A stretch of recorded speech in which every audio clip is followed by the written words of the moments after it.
आपके साथ पल्लवी। बता दें आज हम हल्द्वानी के औरव स्कूल में मौजूद हैं, जहां IIMUN के द्वारा एक कार्यक्रम आयोजित किया गया है, जिसमें जो बच्चों के द्वारा एक डिबेट कंपटीशन कराया जा रहा है। चलिए जानते हैं कि क्या इसमें मुख्य बिंदु रहने वाले हैं, क्या मुख्य टॉपिक इसमें रहने वाले हैं। यहाँ के कुछ बच्चों से बात करते हैं, यहाँ के ऑर्गेनाइजेशन वालों से बात करते हैं। चलिए उनसे बात करते हैं, आपको जानने की कोशिश करते हैं कि आखिर वो मुद्दे, वो टॉपिक, वो कार्यक्रम यहाँ पे क्या आयोजित किया जा रहा है। नमस्कार। नमस्कार मैम। आपका नाम? मेरा नाम Mitesh Vinjuda from India's international movement unite nations. तो जिस तरह से India's international movement unite nation की तरफ से आज यहाँ पे कार्यक्रम आयोजित किया गया है, डिबेट कंपटीशन यहाँ पे होने वाला है, क्या टॉपिक्स रहने वाले हैं, बच्चे आपने किस तरह से चुने इस कंपटीशन के लिए, ये बताइए।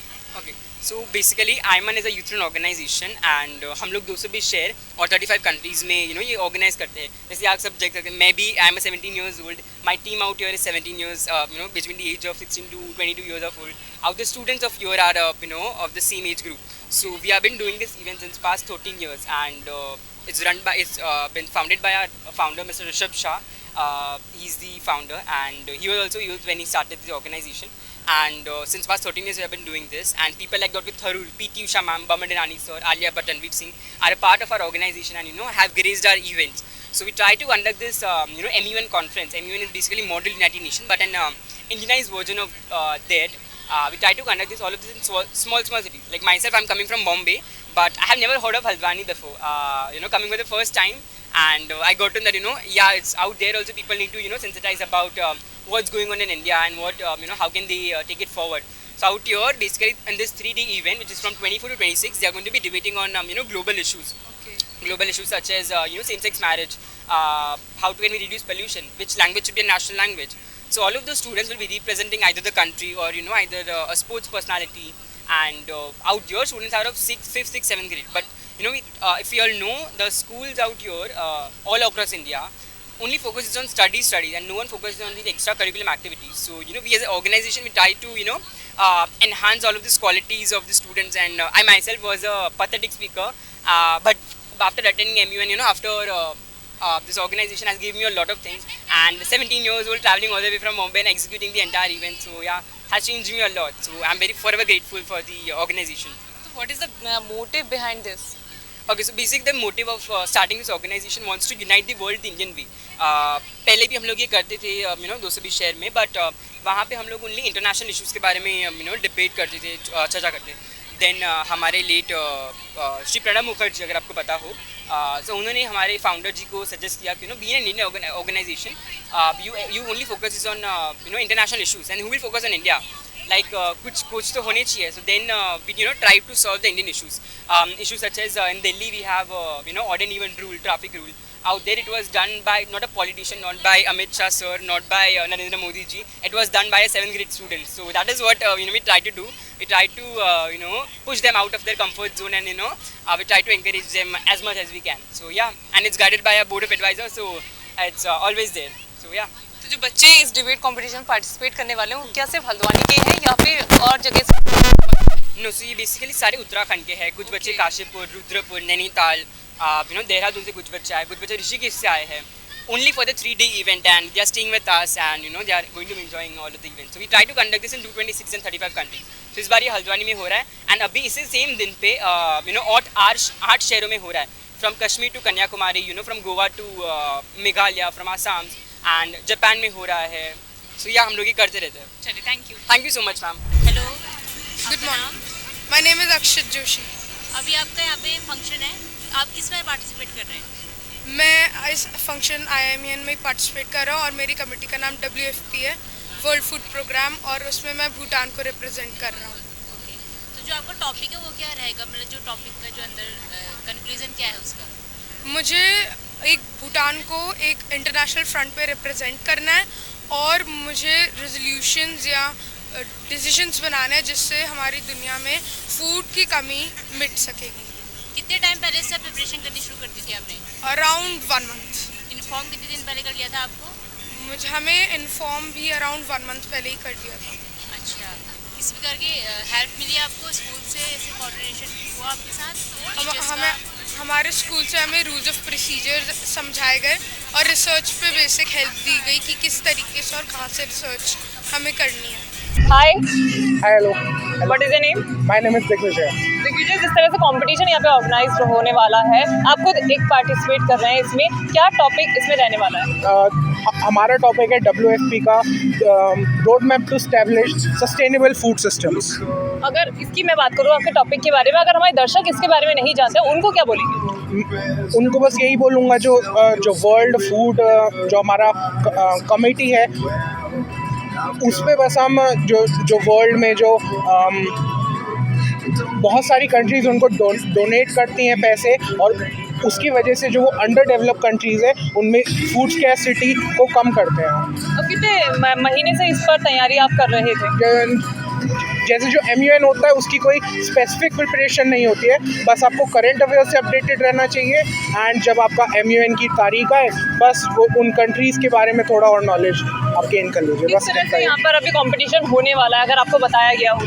अब अभी तो कुछ आइडिया नहीं है। मैंने एक बार और पहले MUN वो करी थी, मैं दूसरी कमेटी में था, तो ये नया एक्सपीरियंस रहेगा मेरे लिए। तो क्या आपने इसके रिसर्च के लिए कहीं से हेल्प ली, बुक्स वगैरह, गूगल?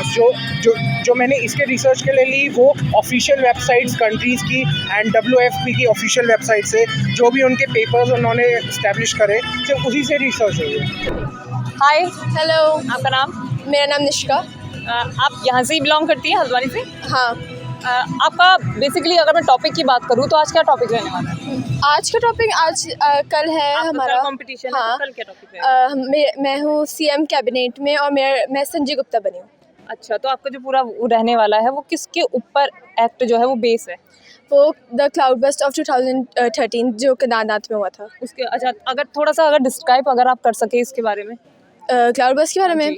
तो फिर वो क्लाउड बस्ट हुआ था हैवी रेनफॉल की वजह से, और उसमें बहुत सारे मेजर्स लिए गए थे, लेकिन तभी भी जो मिशन था वो सक्सेसफुल नहीं हो पाया था, तो फिर हम उसके बारे में बात करने वाले हैं। अच्छा, IIMUN को आप क्या बोलना चाहेंगी, जिन्होंने इतना अच्छा प्लेटफॉर्म आपको दिया है अपने थॉट्स रिप्रेजेंट करने का? I am actually very thankful. मैंने MUN बहुत पहले भी किया हुआ है, 2 बार किया हुआ है, तो फिर मैं थर्ड है, तो आई एम ग्रेटफुल दैट मैं और भी कर सकती हूँ।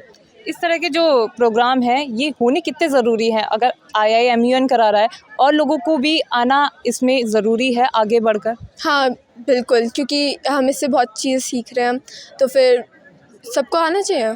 ये अच्छी लर्निंग प्लेटफॉर्म है। तो आपको क्या लगता है, जैसे क्लाउड बस्ट पर आपका है, जिस तरह से आपदा वहाँ पर आई थी, तो क्या सरकार की ओर से ऐसे ठोस कदम अभी बनाए गए हैं कि आगे आने वाले समय में किसी भी स्टेट को ऐसी परेशानी का सामना ना करना पड़े? हाँ बिल्कुल, ये जो हुआ था तो फिर उसकी वजह से जो गवर्नमेंट है वो और हो चुकी है अब, और मेजर्स लेने लग गई है, तो फिर अब ट्राई करेंगे कि ऐसा बाकी ना हो। नमस्कार सर। नमस्कार। सर, आपका नाम? मोहम्मद साजिद। सर, जैसे आज यहाँ पे प्रोग्राम किया जा रहा है, आपको क्या लगता है कि ऐसे प्रोग्राम कितने और करने चाहिए समाज में जो प्रगति लाने के लिए? ये बहुत ही ज़रूरी है, स्पेशली छोटे बच्चों के लिए, यंग लीडर्स के लिए, क्योंकि ये जो मॉडर्न यूनाइटेड नेशन है ये एग्जाम्पल बनेगा बच्चों को आगे जाकर कि वो देश का न सिर्फ देश का बाकी दुनिया में भी, समझ रहे हैं, जो डेलीगेट्स हैं आज वो मॉडर्न यूनाइटेड नेशन बात कर रहे हैं, कल को बड़े होकर ये असल में यूनाइटेड नेशंस में जाएंगे। ये उन इश्यूज से, कॉजेज़ से कनेक्ट कर रहे हैं, चाहे वो औरतों के हों या बच्चों के हों या समाज में और सारे जो भी सिचुएशंस हैं। सो आई थिंक ये बहुत ही अच्छा इनिशिएटिव है, ये बहुत सारे होने चाहिए। जो आज के प्रोग्राम में कुछ महत्वपूर्ण जो बिंदु होने वाले हैं, जो टॉपिक्स क्या क्या होने वाले हैं आज के प्रोग्राम? यस, मैं कहूँगा कि इस टॉपिक से चूज़ किए गए हैं वो बहुत अच्छे हैं, चाहे वो आपका JCP में अनएम्प्लॉयमेंट का मुद्दा हो या विमेंस रिप्रोडक्टिव हेल्थ का मुद्दा हो, ये बहुत अच्छे टॉपिक्स हैं। I am looking forward to it. जैसे कि मैं जानकारी मिली कि आपने इससे पहले भी इसको रिप्रेजेंट किया हुआ है, तो आपको क्या लगता है कि उसके बाद जब आप दोबारा कर रहे हैं तो उसमें क्या आपको अंतर लगा? यस, पहली बात, हर साल के साथ IIMUN जो है ग्रो करता जा रहा है, एडवांस होता जा रहा है, बेहतर कर रहा है। पिछली बार काशीपुर में पिछले साल हमने अटेंड किया था, इस साल यहाँ पर औरम में अच्छा ऑर्गेनाइजेशन है। तो मैं कहूँगा कि समय के साथ बच्चों के साथ और ज़्यादा परिपक्वता आ रही है और बहुत बेहतर तरीके से पहले से बच्चे ऑर्गेनाइज कर रहे हैं। आप हमारे दर्शकों को कहना चाहेंगे कि जो ऐसे प्रोग्राम्स हैं जैसे कि IIMUN कर रहा है, और ऑर्गेनाइजेशन को भी ऐसे प्रोग्राम करने चाहिए बढ़ चढ़ कर? बिल्कुल, ना ही सिर्फ ऑर्गेनाइजेशन, स्कूल्स को भी अपने स्कूल्स में ये स्टार्ट करना चाहिए। छोटे लेवल पे, हर लेवल पे स्टार्ट करें, ताकि बच्चे जो पढ़ाई का जो माध्यम है वो सिर्फ ना कि किताब तक रहे, बल्कि जो उनका जो एक्सपीरियंशियल लर्निंग है उसका एक इम्पॉर्टेंट पार्ट बने। और उसके साथ साथ मैं समझता हूँ कि ऐसे मौके जो हैं हर स्कूल के बच्चों को मिलने चाहिए, हर स्कूल को ऐसे इवेंट्स में पार्टिसिपेट करना चाहिए और इसको प्रोत्साहन करना चाहिए, इसको बढ़ाना चाहिए, क्योंकि बच्चों का ये कॉन्फिडेंस बिल्ड करेगा, स्किल्स बिल्ड करेगा। And I think this is a very good step in right direction.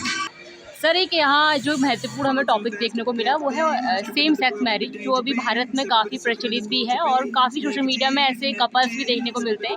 आपका उस पर क्या ओपिनियन है? देखिए, मैं समझता हूँ एक समाज में समाज भारत का धीरे धीरे आगे बढ़ रहा है। विश्व में कई देशों में समलैंगिक विवाह जो है अब पीपल आर एलिजिबल के समलैंगिक अब लीगल है। बट मैं समझता हूँ कि धीरे धीरे देश, सरकार और लोग उसको अपना रहे हैं, समय लगेगा। मैं समझता हूँ कि भारत का एक विवाह का ऑलरेडी एक सिस्टम ऑलरेडी अरेंज है। तो जैसे अभी रिसेंटली लीगलाइज कर दिया गया है लिव इन रिलेशनशिप्स को, बट अभी भी सेम सेक्स मैरिज अभी भी लीगलाइज नहीं हुआ है। तो मैं समझता हूँ कि ऑलरेडी हम डायरेक्शन में बढ़ रहे हैं, already we are moving in a right direction. It's just that जब समाज तैयार हो, देश तैयार हो, तो मुझे लगता है वो दिन भी दूर नहीं कि हम देखेंगे देश में सेम सेक्स मैरिज भी। जैसे भारत काफ़ी चीज़ों में प्रगति कर चुका है, लेकिन अभी हाल ही में सुप्रीम कोर्ट का फैसला आया था, उससे काफ़ी निराश ऐसे कपल देखने को मिले जहां उन्होंने इसको अभी तक मान्यता नहीं दी। तो क्या लगता है अभी कि क्या बिंदु रहे होंगे जो उनको वहाँ सिद्ध करने में असफल रहे जो ऐसे कपल्स हैं? बिल्कुल, आपका सवाल बिल्कुल सही है, क्योंकि हर एक व्यक्ति, चाहे वह पुरुष है या महिला है या समलैंगिक है या ट्रांसजेंडर है, हर व्यक्ति को एक बराबर जीवन का हर फैक्ट में, हर एस्पेक्ट में जीने का बराबर अधिकार है ना। तो विवाह भी उनमें से एक है। तो मैं समझता हूँ कि मेरी सिंपैथी, एम्पैथी उनके साथ है। एट द सेम टाइम देश को, सरकार को, पूरे देश की तरफ, समाज की तरफ, कल्चर की तरफ देखना है। क्या भारतीय समाज अभी तैयार है? ये एक बड़ा सवाल है। मैं बिल्कुल उनके साथ हूँ, उनके पीड़ा को, उनके दर्द को समझता हूँ, and I stand by them. But at the same time अगर हम बड़ी पिक्चर देखें, बिग पिक्चर देखें, तो मैं समझता हूँ कि अभी भी भारतीय समाज में, जैसे मैंने कहा कि आज सेम सेक्स इलीगल नहीं है। मैरिज जो है भारत में एक कल्चर का पार्ट है, एक सभ्यता का पार्ट है, जिसको ट्रांसफॉर्मेशन में धीरे धीरे कुछ समय लगेगा। बट मैं फिर भी कहूँगा कि वो उम्मीद ना हारें, भरोसा रखें समाज में, न्यायपालिका में, कि इस देश में, इस संविधान में सबके लिए न्याय का प्रावधान है और वो दिन दूर नहीं जब समाज तैयार हो और उनको उनके हक पूरे मिलें। शुक्रिया सर, बहुत धन्यवाद। तो देखा आपने, आज हमने आपको दिखाया कि किस तरह से हल्द्वानी के स्कूल में IIMUN की ओर से कार्यक्रम आयोजित किया गया है। अभी ये कार्यक्रम शुरू हुआ है, बच्चों से हमने बात करी जो इसमें पार्टिसिपेट करने वाले थे। 3 दिन तक ये कार्यक्रम चलने वाला है और बहुत ही सोशल मुद्दे जो हमारे देश में हैं वो यहाँ पर रखने वाले हैं, उस पर अपने विचार यहाँ पे बच्चे रखेंगे। तो ये थी JJN की खास ग्राउंड रिपोर्ट। मैं निशा, अपने सहयोगी पल्लवी के साथ JJN न्यूज़ हल्द्वानी। नमस्कार।